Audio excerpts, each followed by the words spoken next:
This is phase 4 of Cold Harbor, and I'm going to show you the army. I have dropped down the supply wagons to 10,000, and that's plenty.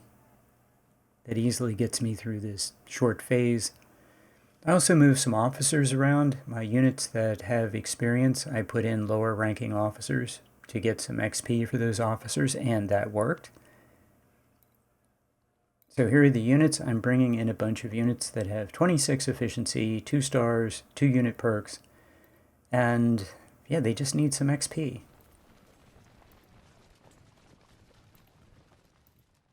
When you do this, make sure you front load your cores with your units that you really want to show up. And I'm going to cover that in more detail in just a moment when we get into the battle, so I can show you what I mean. So this is my second time fighting this. The first time I fought it, yeah, I'm showing you Root actually got XP, so I put in a slightly better officer. He got his 3rd star. Marsh is very close.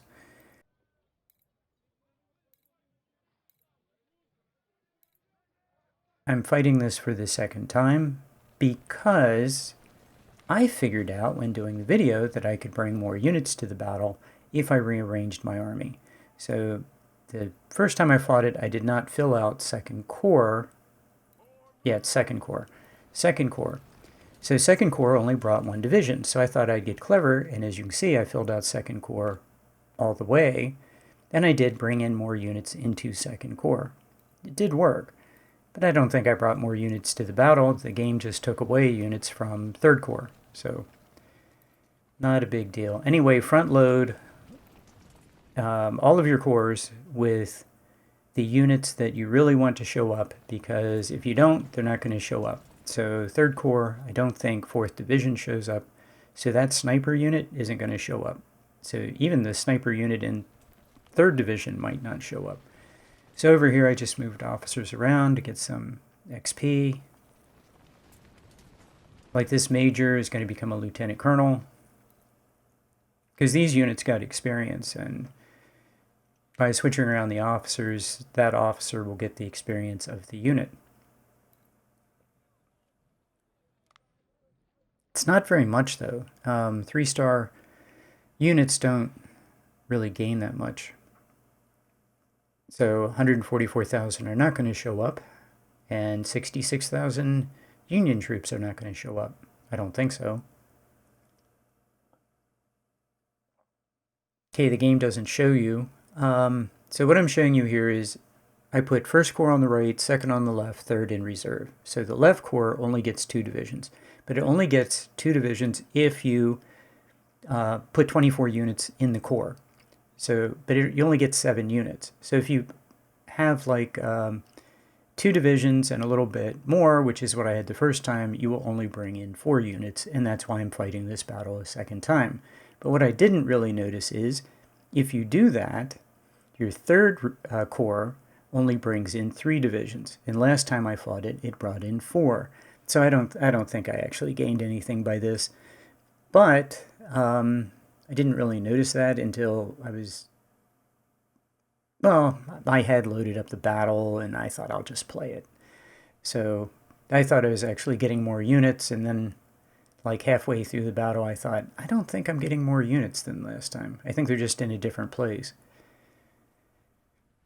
So yeah, because you bring in 7 units in your left corps, which in my case is 2nd Corps, yeah, front load everything that you want to show up into 1st Division, and I would say, yeah, just front load really everybody. I mean, 1st, 2nd, and 3rd Corps front load. Like there's a cav unit that doesn't come in, and at least 1 sniper that doesn't come in. So yeah, I'm going after them right from the beginning. We're just going into these guys. Now, by doing this, I figure I'm going to lose 100 men per each one of these enemy units. So about 500 men. Like right there, I just took a hit. You could see my unit fall. But yeah, we're just going after them. We're not fiddling around. We're just going after them. Melee is good. Yeah, here's a routing unit thinking he's going to get away. No, he isn't. He's not going to get away.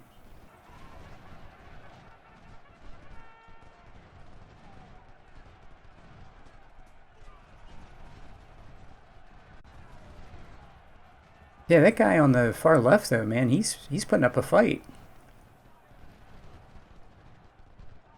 Come on, Lamotte, finish that guy off so we can pick on this last guy. Yeah, that infantry unit shattered. Now I'm just going after the next guy. Yeah, we're just popping. So advance with detached skirmishers. You're going to take a few shots. You're going to give a few shots. And then, yeah, just plow into them.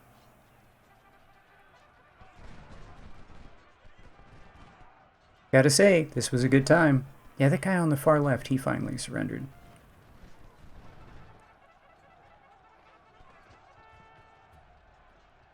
Yeah, I could have actually... One of my 3-star cav units... Well, all my cav units are 3 stars. Yeah, that was an infantry unit. It was down to about 300, so I just ran into him. Heck with it.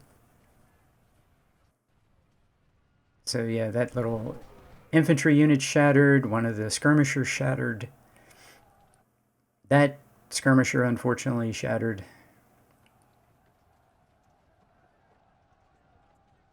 So we have 3 hours to go. It's only 1700. I think it's around two hours to go. So I have an hour to get everybody into position, which is plenty of time. I'm not running anybody. I'm just where everybody's walking.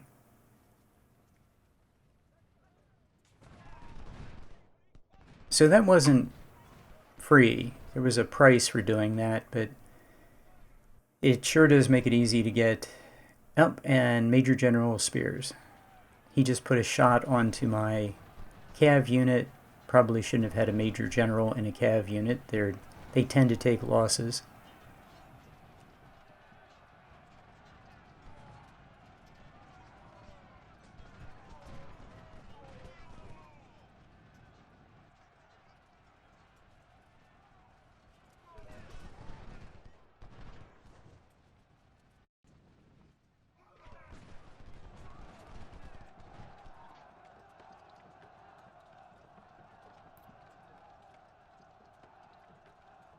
I don't know why my Lamotts are killing that guy so slowly, but he seems to be dying pretty slowly to me, so...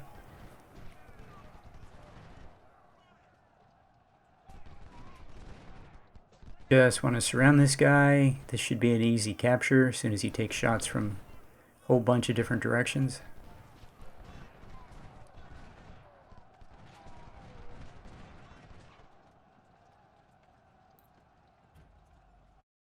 Okay, another unit surrendered.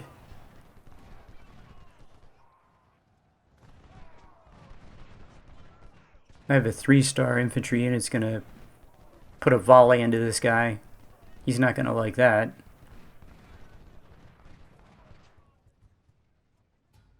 Yep, and he's done. Okay. So, 2 more captured units. Everybody gets moving.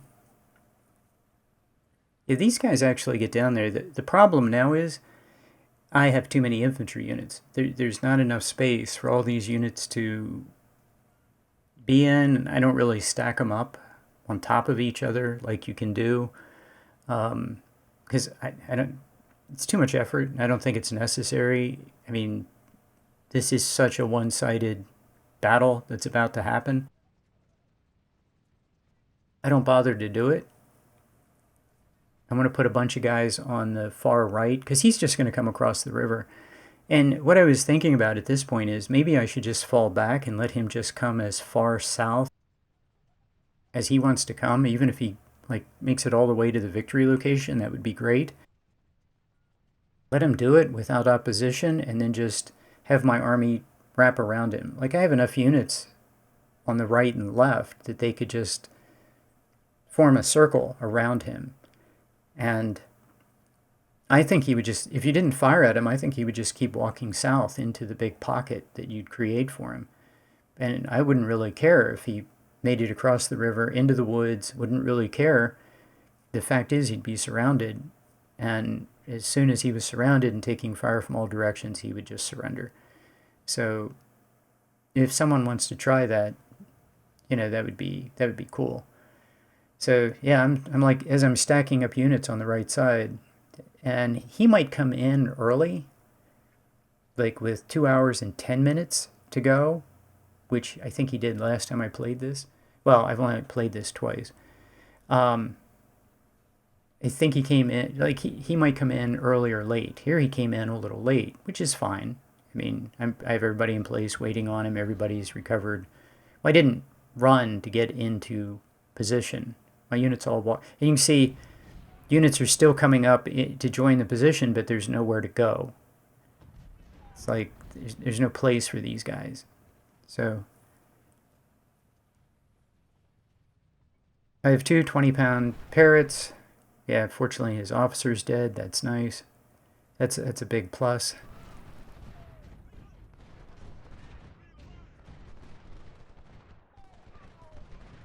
So afterwards I was thinking maybe I should have brought some 24-pound howitzers. Those would have been very nice here. Two 20-pound parrots and some 24-pound howitzers would have been great. Now the problem is when he routes all the way back to the woods. So like already I'm routing units and they're going to go back to the woods. So my point is it'd been really nice if I could have just like sent units from the right and left and gotten into the woods behind him. But no, he's noticed his units routing, and I have snipers over there. How do you not fire into the guy from the rear and make him rout? But that actually makes the battle harder, believe it or not. So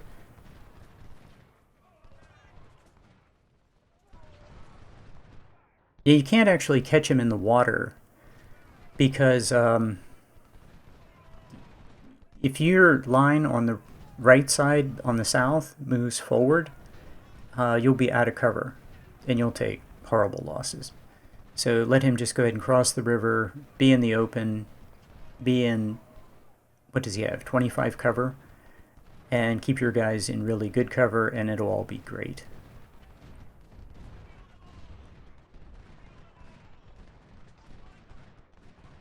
Now in the south, kind of to the right, I really want to have those guys fall back and have him come into the water.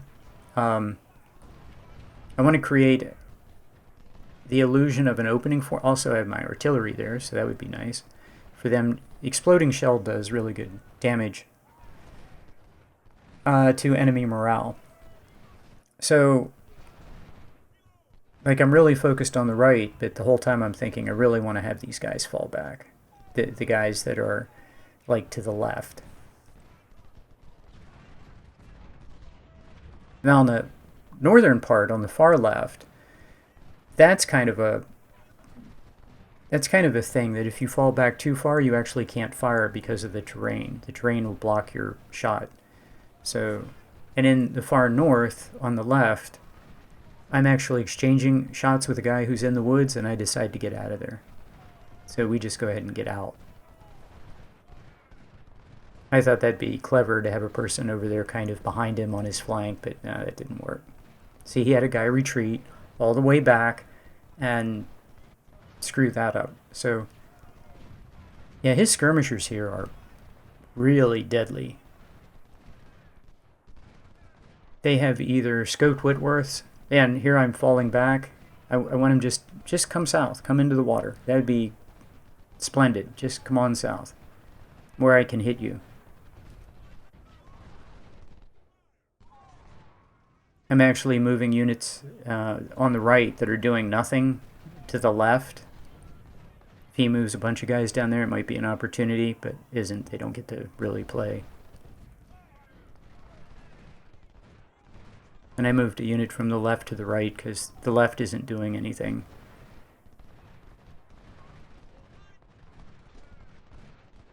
Yeah, in the north, on the right side, my right flank, I have a Whitworth. Not a scoped Whitworth, just a Whitworth. He does a really good job of convincing units to rout, so having him in the woods up there is really good. I could have had two Whitworths up there, and I think I eventually do send a second one, but not in time to do anything useful. So yeah, they've made a couple of units route out of the woods to the north. That turned out to be really good. I want to advance and take the water line that has some cover on the right side. Yeah, I'm retreating. I want these guys to move forward. They're actually moving into exploding shell range of my artillery, and they take a couple of shots and they're gone. They rout. They don't want any part of that. Now this is what I want. I want them to like see the opening to the left. They're already down to 1200, 13, 1400.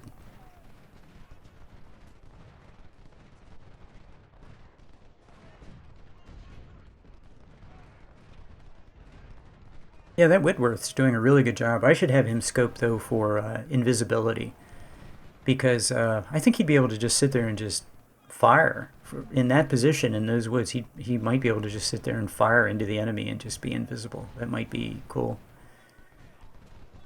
So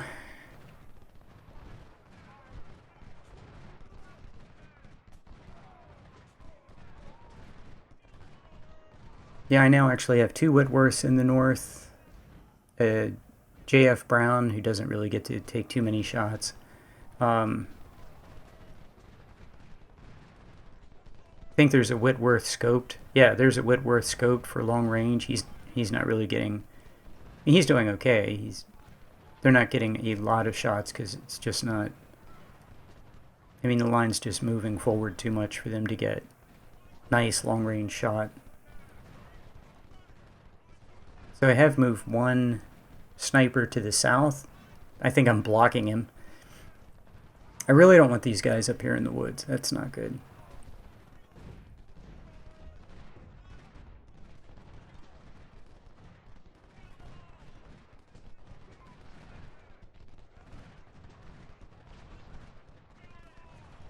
So we have plenty of time. 40 minutes is plenty of time. These guys are pretty shot up.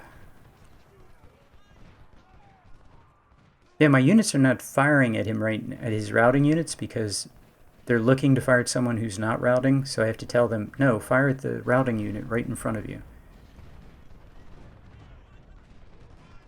Okay, I want to fall back a little bit and hopefully convince him he needs to move into the water. Okay, he's starting to surrender. In the south, I'm having my units advance because they can get flank shots on the enemy. And in this position, as I advance, one of his units surrendered just from taking volleys. In this position, he's going to take shots, and he's starting to surrender from several directions. He's going to take pass-through damage. He's not going to last very long.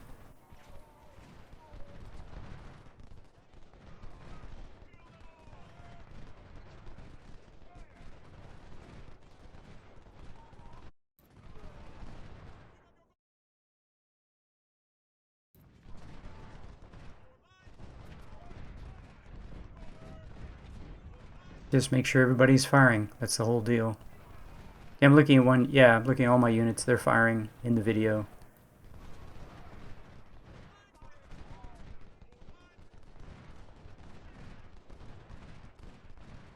Yeah, at this point, you just keep firing, keep firing, keep firing. I wanted to get my one unit across the open area into the woods and hopefully drive him into the water. That would be nice.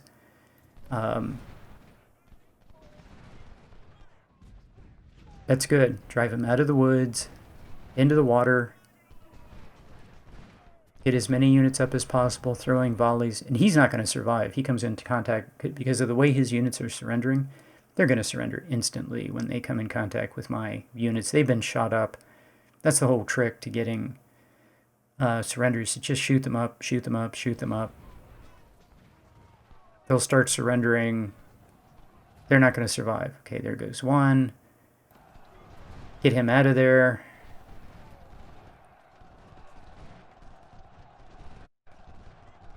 Yep, now we've got a mass surrender. But let's get these guys out of here as much as possible. Put them on run. And I think the last one surrendered. Um,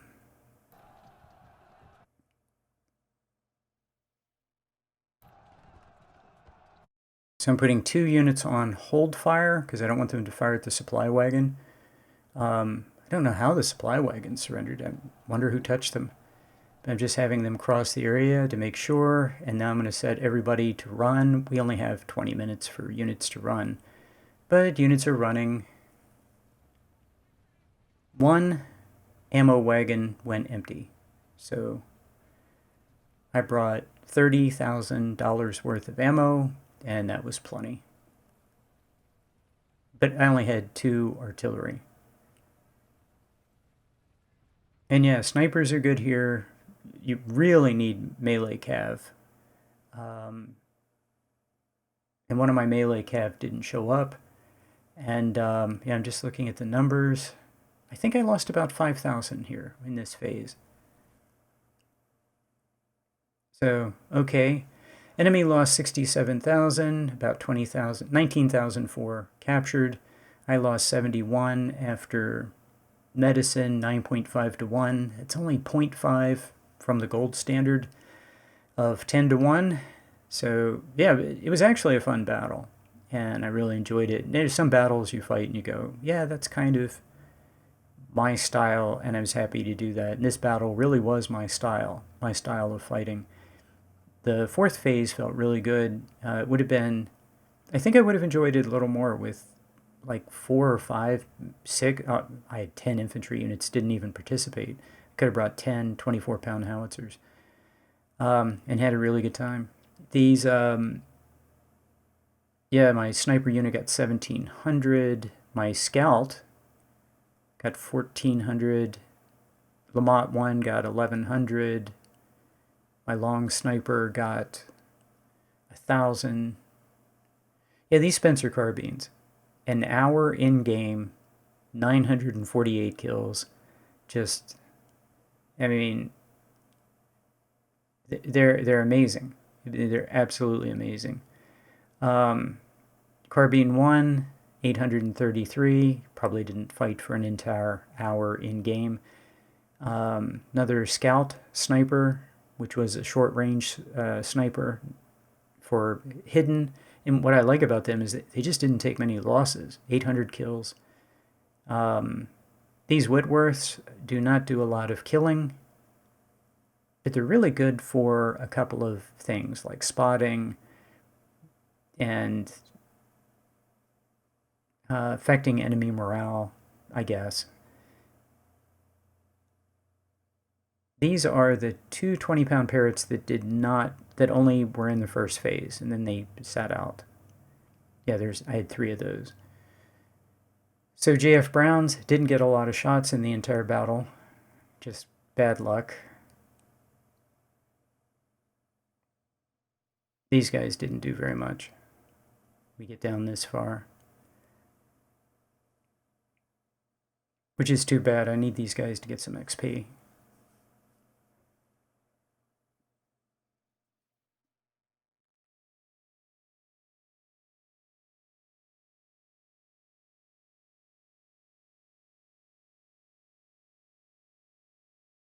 That's my, what was that? Was that, I don't know who that was. I had a scout cav unit. Yes, that was my scout cav unit. Actually got some kills. I don't know how. Okay, that major I swapped out a commander for a unit that was a major and went to lieutenant colonel. So that's good. I lost a general. Doesn't happen very often in this campaign. Got 8 20-pound parrots, which is a big deal. 3,461s. Looking for the 63. I got Spencer carbines. He had scoped Whitworths and JF Browns both. So that's good. And I picked up about 350,000 in ammo. So that was pretty amazing. So he gave me 63s, 61s, a whole bunch of them. Spencer carbines, scoped Whitworths, 20-pound parrots. Yeah, it was a good haul.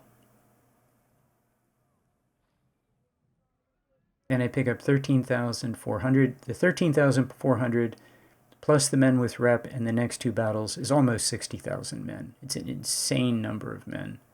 Okay, these guys, those officers that I put in there got some experience. One of these guys was a major. Now he's a lieutenant colonel, and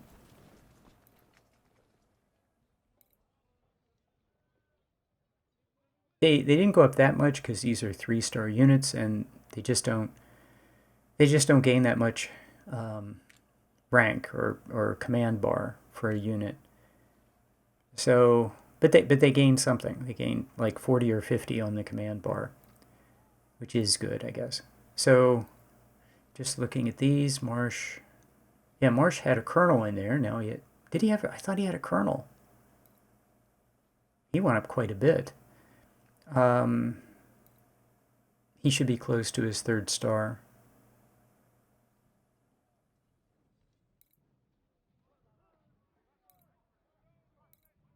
These guys were 26, and they didn't go up all that much because they didn't do all that much fighting. Went up 5 to 31, there's to 33, 35. Not great, not horrible, but not great. They're never going to make it to 60. It's just, there's not enough time. So, and I have 60,000 more raw recruits coming in. There's just, I'm calculating what can I do with these guys.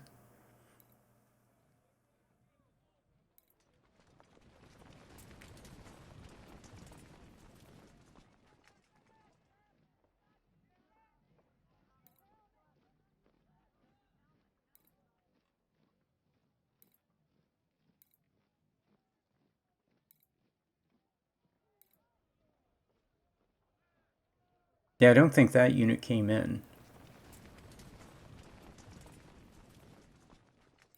Yeah, he didn't come in. This guy did. This guy probably didn't come in. Yeah, he didn't come in. And in 3rd Corps, 4th Division doesn't come in. And the first time I played it, 4th Division did come in. And the second time I played it, it didn't. Which means I didn't get that last sniper either. So again, front load everything. So put everything not in the last division, which in 3rd Corps is, put it in the first 2 divisions. If you really want it to come into the battle, put it in the first 2 divisions. And in 2nd Corps, or whatever's on the left, put it in 1st Division. If you really want a unit to come into the battle, put it up front.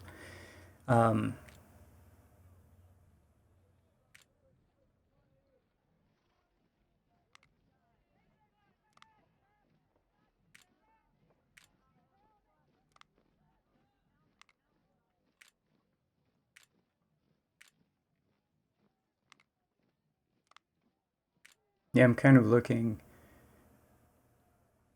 I don't know those guys got that much XP, if any. So, okay, we have 98 reputation. We have to spend some because we're going to get 5 rep in each of the next 2 battles. We have to at least spend 10 right away. 12 Pound Parrots, perfect for the next 2 battles. Of course, I'm going to take that. I don't think I need anything else here but the 8,000 men. So, yeah, I don't really need anything else. I am a little confused. Like, I'm going to check the armory, and there are no CS Richmonds for sale. Like, the Confederacy wasn't able to make many Richmonds every month, but they were able to make Richmonds throughout the war. So, oh, there are Richmonds for sale. Okay. So that's good. I am going to buy those. And I'm going to buy those. So, yeah, I went in with about 500,000 cash, and I now have 878,000 cash. So, I might not need any of these 55s or Enfields at all. Well, I'm going to get 60,000 men. I could be wrong about that. I'm speaking too soon. I might need them. But it'd be nice if I could sell them for 500,000.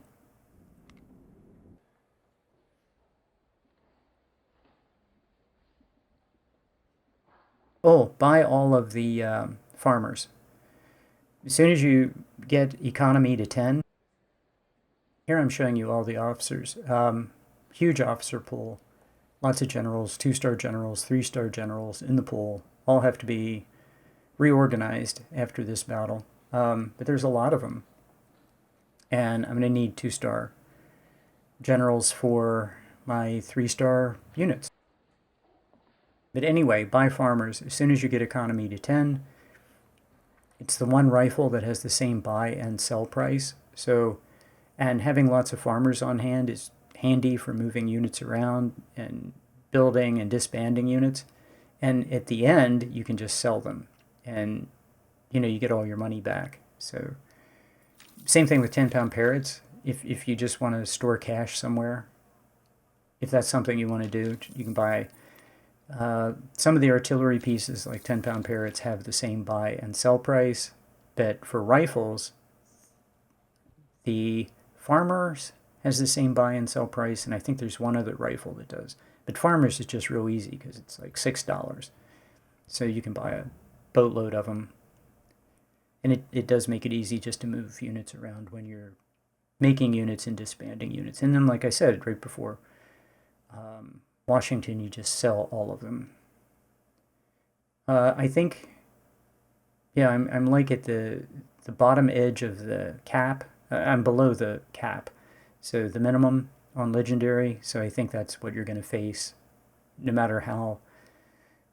Like, you can face much more, much bigger number of Union troops at Washington if you do not inflict losses on the enemy army, but I think I'm at the floor of what you can experience. So yeah, this battle was fun. I enjoyed it, and I don't think fighting it a second time, I brought more units on. I think I just brought units on in different places. Although I did move units around, so I did bring in more snipers and more cav, seeing how the game, did this. But if I'd done it, what I know now, I would front load even more, and I would have brought in 2 more snipers and 1 more cav. But that isn't worth fighting the battle again. Yeah, it was a fun battle. And I hope someone does try out this strategy of let the enemy just go south as far as they want to and circle them and easily wipe them out.